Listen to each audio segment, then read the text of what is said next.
few years ago, I got the chance to shoot a documentary in India. And as part of that trip, we visited an ancient Hindu temple. I think it was about 1,100 years old. And in this temple, they had never allowed cameras to video or to take pictures. But someone on our team pulled some strings and told them that we were Americans making a movie, and they changed their policy or they made an exception or whatever. And so we went in with our camera crew and we filmed. And it was really interesting. It was like inside the temple grounds was an entire little city unto itself. There were probably hundreds of different monks and priests doing different things. And one of the things that would happen is that when people would come in, the priest or the monk would walk them through different rituals. And the thing that surprised me was, I guess you could say, the commerce. That there were many priests and monks who, as they would walk people through rituals or sell them things, they would be paid. They would get money. Now that's not that uncommon, I guess. Every religion is supported by its members. But it just was a surprise because I imagined it being a very sedentary thing, but there was a lot of commerce going on, a lot of money being exchanged. And so, like every religion, this temple was a good example of how a livelihood is made on religion. And that happens all over the world in almost every religion. But the question comes up for me as we're reading what we're reading: what happens when people begin to convert? They begin to change their mind, they begin to leave one religion and go into another. What happens with those people who make their livelihood on that religion? And that is what we're dealing with in the chapter that we're reading today. So this month we're reading through the book of Acts. We're up to chapter 19, and I'm going to put the chapter in the post. So if you haven't read that, I'd encourage you to pause the video, go ahead and read that, and then unpause it, and I have a few things that I want to share.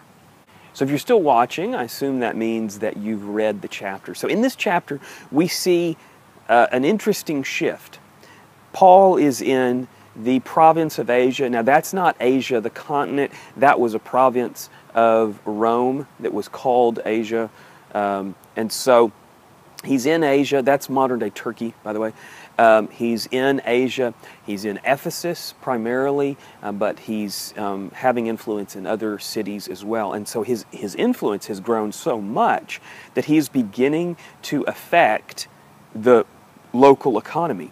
And so we see two different incidents where this happens, where it gives us sort of a money situation, I guess you could say.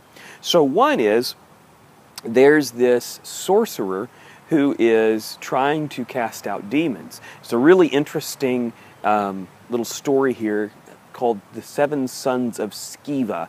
So I think that's one of my favorite sort of almost comical stories in the New Testament. But on the tail of that comes a book burning of ancient, maybe not ancient, but of incantation, that's the word I wanted, of incantation books or spell books or magical artifacts and books. And it says that as people began to see and learn what Paul was teaching, that they decided to do this burning. And in one translation it says that the amount of artifacts that they burnt valued around $1 million. Another commentator I saw said 50,000 day laborers' wages was the equivalent of what was burned there. And so it was an expensive thing, something that would have affected the local economy, because in Ephesus, magical artifacts were one of its great exports, a big part of the economy. So another big part of the economy is little shrines, little statuettes that represented various gods. And so this chapter also has an incident where a craftsman gathers up a number of other craftsmen, and they basically begin a pseudo riot over what Paul's doing, because he's affecting the economy because people are converting to Christianity, and this guy realizes that if people convert to Christianity, then they're not going to buy our shrines, they're not going to visit our temples, and it's pretty clear that although there are some religious things thrown out, it's about the money. It's about the loss of income. So for me, it's a reminder that it takes money to do almost anything. And we probably would love it if we could go without money, if things would just work without that. But we don't have that luxury.